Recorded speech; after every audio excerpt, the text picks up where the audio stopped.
Halo semuanya, kali ini kita akan membahas film bergenre crime thriller berjudul At the End of the Tunnel, yang rilis pada tahun 2016. Film ini bercerita tentang seorang pria disabilitas yang kini hanya tinggal bersama anjing peliharaannya. Hingga suatu hari, ketika sedang bekerja di basementnya, ia tiba-tiba mendengar ada suara aneh dari gedung sebelah rumahnya, yang ternyata adalah sekelompok orang yang sedang merencanakan kegiatan misterius. Nah, pastinya penasaran kan? Yuk, langsung pantengin alur cerita At the End of the Tunnel. Film diawali dengan seorang pria bernama Joaquin, yang merupakan seorang teknisi komputer, dan kini tinggal di sebuah rumah yang cukup besar, namun tampak tidak terurus. Joaquin hanya tinggal berdua bersama anjingnya, yang kini juga sudah tergeletak lemas karena umurnya yang sudah tua. Keseharian Joaquin hanya dihabiskan di basementnya, yang diakses menggunakan lift khusus karena kondisinya itu. Sedangkan anak dan istri Joaquin sudah meninggal akibat kecelakaan mobil yang juga menyebabkan kakinya lumpuh dan harus menggunakan kursi roda untuk beraktivitas. Joaquin juga menyewakan salah satu kamar di lantai atas rumahnya sebagai pemasukan tambahan. Karena merasa kasihan dengan anjingnya, Joaquin pun berencana untuk mengakhiri hidup anjingnya itu dengan memberikan sebuah cookies yang sudah disuntikkan sebuah obat. Namun tiba-tiba Joaquin mengurungkan niatnya itu dan menyimpan kembali cookiesnya di dalam lemarinya. Hingga suatu hari, ada seorang wanita bernama Berta yang merupakan seorang penari erotis dan hendak menyewa kamar yang sempat diiklankan oleh Joaquin sebelumnya. Berta juga datang bersama putrinya yang bernama Betty. Awalnya Joaquin sempat kesal karena kedatangan Berta yang mendadak, namun ia tetap mempersilahkannya untuk melihat-lihat kamarnya terlebih dahulu. Tak lama setelah itu, Berta pun memutuskan untuk mengambil kamarnya, dan akan kembali setengah jam lagi setelah mengambil barang-barangnya. Setelah kepindahannya, Berta pun mencoba membantu membereskan barang-barang milik Joaquin. Namun tampaknya ia tidak menyukai hal tersebut, dan langsung mengatakan kepada Berta bahwa ia tidak memerlukan bantuannya. Lalu tak lama setelah itu, Betty tiba-tiba menghilang, yang membuat Berta tampak panik. Ketika ia mencari anaknya di halaman belakang rumah, tampak banyak sekali rumput-rumput tinggi, serta ada perosotan dan juga mobil bekas kecelakaan Joaquin dulunya di sana. Setelah mencari kesana kemari, ia akhirnya menemukan Betty yang ternyata sedang bersembunyi di sebuah lemari gudang. Di dalam kamarnya itu, Berta menemukan sebuah koper yang berisi foto-foto kenangan Joaquin dengan anak istrinya dulu sebelum terjadi kecelakaan. Malam harinya, Berta pun membawa Joaquin naik ke balkon rumahnya, yang ternyata untuk merayakan hari ulang tahun Joaquin. Berta pun bercerita bahwa Betty mengalami sebuah kondisi di mana ia tiba-tiba tidak mau berbicara, padahal ia bukan seorang tunawicara. Psikolognya juga mengatakan untuk tidak memaksanya berbicara, sehingga Berta pun hanya bisa menerima keadaan Betty sekarang. Setelah membawa Betty ke kamarnya, Berta pun bertanya mengapa ia tidak mau menjual saja rumahnya itu, karena ia pasti akan mendapatkan harga yang fantastis untuk rumah sebesar itu.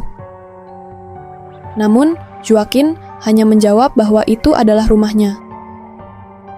Setelah berbincang-bincang, Berta pun menawarkan diri untuk berdansa sebagai hadiah ulang tahun untuk Joaquin.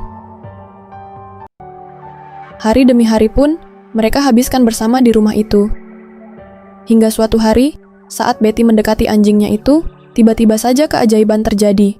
Karena anjingnya itu tiba-tiba bergerak setelah sekian lama hanya rebahan saja, yang membuat Joaquin tampak sangat terharu dengan pemandangan tersebut, karena ia hampir saja mengakhiri hidup anjingnya itu. Saat sedang menangis di basementnya, ia tiba-tiba mendengar ada suara dari balik dindingnya itu. Karena penasaran, ia pun menggunakan sebuah stetoskop untuk menguping pembicaraan di balik dinding itu. Namun tak lama setelah itu, Berta tiba-tiba memanggilnya dari atas, sehingga Joaquin pun menempelkan stetoskopnya di dinding, sambil merekam pembicaraannya itu. Keesokan harinya, ia pun mendengarkan kembali rekamannya itu, dan menuliskan beberapa poin penting dari pembicaraan itu, seperti tanggal 24 Desember di hari Sabtu, serta beberapa nama seperti Galeretto, Rene, dan juga Canario. Selesai mendengar rekamannya itu, Joaquin pun membuat lubang di dinding basementnya itu dan menyelipkan sebuah kamera kecil di sana. Setelah itu, Joaquin pun kembali ke atas dan tiba-tiba meminta Berta untuk pindah ke tempat lain dahulu untuk beberapa minggu, agar menghindar kemungkinan terburuk jika orang-orang di sebelah rumahnya itu melakukan hal-hal yang ilegal ataupun berbahaya.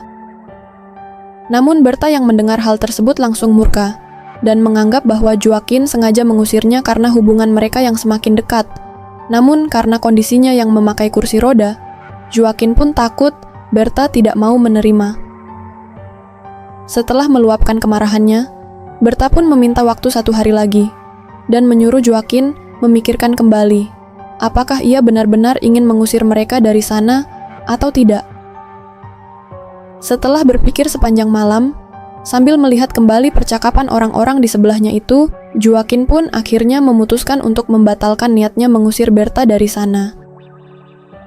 Joaquin juga mengajaknya pergi ke basementnya untuk memperlihatkan video rekaman kamera tersembunyi yang sudah ia pasang semalam. Terlihat orang-orang tersebut hanya mengerjakan proyeknya pada malam hari. Namun ia tiba-tiba menemukan sebuah hal mengejutkan, yaitu ternyata Berta adalah salah satu anggota dari kelompok tersebut yang sengaja dikirim untuk mengalihkan perhatian Joaquin.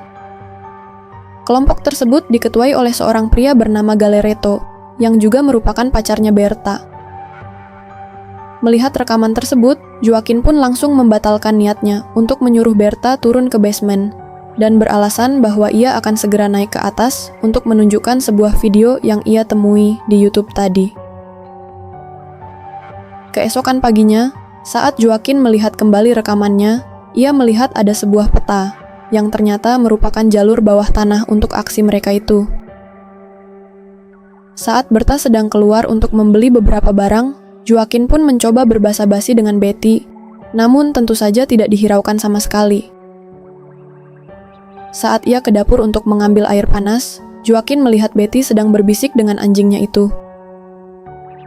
Ia pun terpikirkan untuk menaruh alat penyadap di kalung milik anjingnya, berharap bisa mendapatkan informasi penting dari obrolan Betty bersama anjingnya.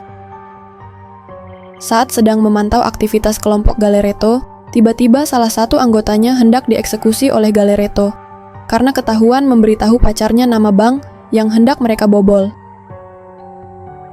Joaquin hendak menelepon polisi, namun aksinya tersebut terhentikan ketika Galeretto menyebutkan nama salah satu petinggi kepolisian yang bernama Gutman, yang juga akan ikut andil dalam rencana mereka membobol sebuah bank. Ternyata pembobolan tersebut akan dilakukan melalui jalur bawah tanah, dan lokasinya tepat berada di sebelah rumah Joaquin.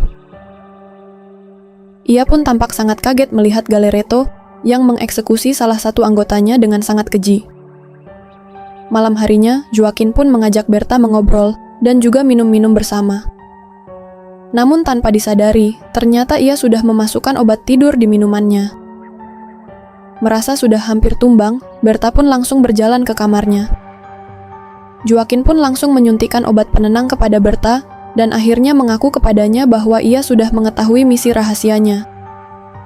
Ia juga mengatur alarm selama 6 jam, kemudian mengikatnya di tempat tidurnya itu. Kembali ke basement, tampak Galeretto yang memberikan instruksi kepada anggotanya untuk tidak mengambil kotak bernomor 747 dan juga 748, karena berdasarkan informasi dari Gutman, kotak tersebut berisi uang para bandar narkoba, sehingga Gutman melarang mereka untuk membobol kotak tersebut. Mereka juga berencana akan meledakkan terowongan tersebut untuk menutup jejak mereka setelah aksi pencurian selesai. Setelah terbangun, Joaquin pun menceritakan aksi keji Galeretto yang sudah mengeksekusi anggotanya sendiri. Awalnya Berta tidak percaya, hingga akhirnya Joaquin memperlihatkan rekamannya, yang membuat Berta tampak kaget, sekaligus tidak menyangka bahwa Galeretto bisa berbuat hal sekeji itu. Setelah itu, Joaquin pun mengizinkan Betty untuk pindah ke kamar bekas anaknya dulu, bersamaan dengan anjingnya juga. Joaquin lalu melanjutkan misi pengintaiannya itu, mulai dari menjebol bawah tanah di tempatnya, agar bisa terhubung dengan lubang yang sudah dibuat oleh Galeretto. Diketahui Betty sudah membisu sejak umur 4 tahun, dan masih belum diketahui apa penyebabnya. Berta pun memperingati Joaquin untuk berhati-hati dengan apa yang akan dilakukannya, karena Galeretto tentu saja tidak akan membiarkannya keluar hidup-hidup jika aksinya tersebut ketahuan. Joaquin pun berkata bahwa ia akan mencuri sebagian hasil curian Galeretto. Berta pun bertanya kepadanya, jika ia memang sangat membutuhkan uang, lantas mengapa ia tidak menjual rumahnya saja? Namun Joaquin hanya mengabaikannya dan kembali ke basement untuk mengintai Galeretto. Diketahui ternyata perampokan mereka harus ditunda hingga tanggal 25, karena penggalian mereka melewati pembuangan pipa air, sehingga mereka terpaksa harus mengambil jalur lain. Sedangkan Joaquin akhirnya berhasil membobol lubang di basementnya dan langsung masuk ke dalam untuk mengecek pipa air di dalam terowongan itu. Namun ketika ia hendak kembali, tiba-tiba saja Galeretto dan Canario masuk ke dalam terowongan untuk mengecek pipa airnya itu. Joaquin pun berusaha untuk bersembunyi di dalam terowongan, dan satu-satunya cara yaitu dengan berkamuflase dengan tanah di sana, berharap mereka tidak akan melihatnya. Dan untung saja caranya tersebut berhasil, sehingga Joaquin berhasil keluar dari sana dengan aman. Saat sudah kembali, tiba-tiba saja Betty sudah menghilang dari kamarnya. Melihat pagar basementnya yang sudah terbuka, Joaquin pun sadar bahwa Betty sudah berada di basementnya. Dan benar saja, ketika melihat kamera tersembunyinya, tampak Betty yang sudah berada di ruangan Galeretto. Namun untung saja Betty berhasil sembunyi saat kepala polisi Goodman akhirnya datang untuk membahas misinya dengan Galeretto. Goodman lalu mengatakan kepada Galeretto untuk mengambil sebuah amplop yang berisi surat-surat penting di brankas 155. Setelah mereka semua pergi dari sana, Betty pun akhirnya berhasil kembali ke apartemen Joaquin, sambil membawa sebuah jam tangan milik salah satu anggota Galeretto yang bernama Lefty. Joaquin lalu menemui Berta untuk meminta tolong mengangkat teleponnya nanti ketika Galeretto meneleponnya. Awalnya Berta menolak, sehingga Joaquin pun langsung memberikan rekaman Betty melalui kalung milik anjingnya itu. Akhirnya diketahui mengapa Betty tidak berbicara selama ini, yaitu karena Galeretto pernah melecehkannya pada saat ia berumur 4 tahun, awal ketika Berta bertemu dengan Galeretto pertama kali. Berta pun menjadi sangat murka dengan Galeretto, sehingga Joaquin berjanji bahwa ia akan membalaskan dendamnya, asalkan Berta juga mau bekerja sama dengannya. Ketika Galeretto meneleponnya, Berta pun mengatakan bahwa ia baik-baik saja, dan tidak ada yang perlu dikhawatirkan dengan misi mereka. Joaquin pun terpaksa menyuntikkan obat penenang lagi, karena Berta yang masih mengamuk dengan Galeretto. Hari pembobolan pun akhirnya tiba, dan tampak Lefty yang masih saja mencari jam tangannya, namun belum ditemukan. Karena aksi pembobolan Galeretto akan dilakukan jam 8 malam, Joaquin pun melancarkan aksinya terlebih dahulu. Namun sebelum itu, ia memindahkan salah satu bom ke sebuah pipa air terlebih dahulu, guna untuk menggagalkan aksi perampokan tim Galeretto nantinya. Setelah itu, Joaquin pun membobol lantai bank secara manual, dan langsung mengambil uang yang ada di brankas 748. Namun, ketika ia hendak kembali ke basementnya, tiba-tiba saja Galeretto mempercepat aksi perampokannya. Untung saja Joaquin sempat evakuasi terlebih dahulu di bank, sebelum Galeretto meledakkan bom yang sudah mereka pasang sebelumnya. Setelah itu, Joaquin pun langsung kembali lagi ke basementnya sebelum timnya Galeretto masuk ke dalam terowongan. Tim Galeretto pun akhirnya sampai di bank, dan langsung menjebol brankas nomor 155 serta brankas-brankas lainnya untuk diambil hartanya.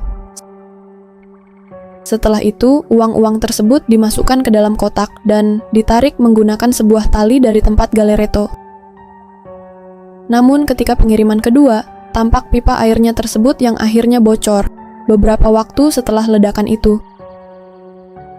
Melihat rekannya yang terjebak di bawah tanah, Canario dan Lefty pun langsung kabur. Sedangkan dua rekan Galeretto lainnya terjebak di dalam bank dan dengan pasrah menunggu polisi untuk menangkap mereka.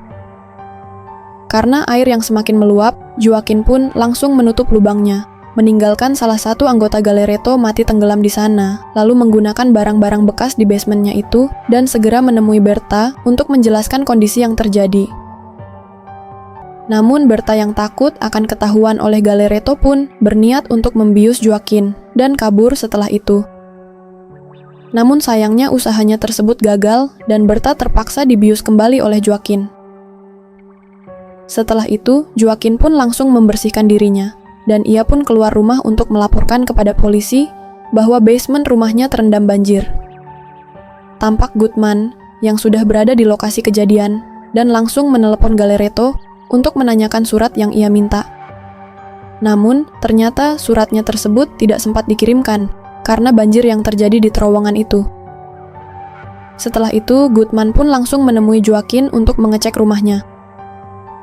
Karena Berta yang sudah disuntik obat penenang, serta ikatannya yang juga sudah dibuka, polisi pun tidak menemukan ada hal mencurigakan. Begitu juga di bagian basementnya, sehingga Gutman pun hanya meninggalkan nomor teleponnya, jikalau nanti ada terjadi apa-apa atau ada hal yang mencurigakan. Tak lama setelah kepergian Gutman, tiba-tiba saja Galereto bersama dengan Lefty dan Canario datang ke rumahnya dengan menyamar sebagai salah satu anggota polisi. Ketika Lefty dan Canario turun ke basement, Joaquin pun diam-diam mengirimkan pesan meminta tolong kepada Gutman, sembari Galereto yang dimarahi habis-habisan oleh Gutman karena sudah menjebol brankas 748. Ketika Galereto bertanya tentang apa yang terjadi dengan basementnya, Joaquin pun hanya menjawab sesuai dengan informasi yang ia dapatkan dari polisi bahwa ada pencurian bank yang terjadi melalui bawah tanah, serta pipa air yang bocor karena aksi pencurian itu. Saat Galereto bertanya apakah ada yang tinggal di sini selain dirinya, Joaquin pun menjawab bahwa sebelumnya ada ibu dan anak yang menyewa kamar atas, namun mereka sudah pindah keluar kemarin. Namun sialnya, Betty tiba-tiba muncul dari kamarnya, sehingga Galereto pun langsung menginterogasi Joaquin saat itu juga. Joaquin pun mengaku bahwa ia hanya mengikuti permintaan Berta untuk tidak mengatakan tentang lokasi mereka, serta Berta sebelumnya sedang sakit, sehingga ia pun mengonsumsi obat dan tertidur di kamarnya itu. Galereto pun mendorong Joaquin hingga jatuh untuk mengetes apakah ia benar-benar lumpuh atau tidak. Ketika hendak membunuhnya, Gutman tiba-tiba menelepon ponsel Joaquin yang mengatakan bahwa ia sudah berada di depan rumahnya. Galereto pun langsung menuduh Gutman karena Joaquin tiba-tiba bisa mempunyai nomornya. Saat Galereto hendak membunuhnya lagi, Joaquin tiba-tiba meminta tolong kepada Lefty, yang membuatnya tampak kebingungan. Joaquin pun berpura-pura mengenal Lefty dan berkata bahwa Lefty sempat datang menemui Berta dan merencanakan perampokan melalui basementnya, lalu hasil perampokannya akan dibagi untuk mereka bertiga. Ia juga berakta bahwa Lefty sempat menyiksa Berta dan mengikatnya di tempat tidur, serta menyuruh Joaquin untuk membiusnya, agar ia tidak melaporkan kepada Galereto. Dan untuk meyakinkan alibinya, Joaquin pun menyebutkan nama Galereto dan juga Canario, serta lokasi rumah yang akan mereka gunakan untuk bersembunyi setelah perampokan. Joaquin juga menyuruh Galereto untuk mengambil jam milik Lefty yang hilang sebelumnya di lemarinya itu. Tak lama setelah itu, baku tembak pun akhirnya terjadi, yang menewaskan Canario dan juga Lefty. Berta akhirnya sadar dan juga langsung menembak Galereto di saat itu juga. Setelah itu, Gutman pun menawarkan bantuan untuk membereskan kekacauan yang terjadi. Mulai dari menyimpan mayat di bagasi mobil, serta memberi arahan untuk membersihkan darah-darah di rumahnya itu. Gutman tidak peduli dengan kebohongan Joaquin, karena ia hanya ingin mengambil setengah dari uang yang sudah dicuri oleh Joaquin. Namun Joaquin langsung mengeluarkan rekaman yang berisi video Gutman yang sedang mengobrol dengan Galereto. Melihat video tersebut, Gutman malah mengambil cookies yang sudah disuntik racun sebelumnya dan kembali mengancam akan membunuh Berta dan juga Betty jika ia tidak mau menyerahkan uangnya itu. Joaquin pun terpaksa memberikan uangnya dan membiarkan Gutman pergi dari sana. Di tengah perjalanan, efek racun tersebut akhirnya bereaksi, sehingga Gutman pun langsung tewas di tempat karena mengalami kecelakaan mobil. Di akhir cerita, Joaquin beserta Berta dan juga Betty akhirnya memutuskan untuk pindah dari rumah tersebut dan membuka lembaran baru bersama sebagai keluarga.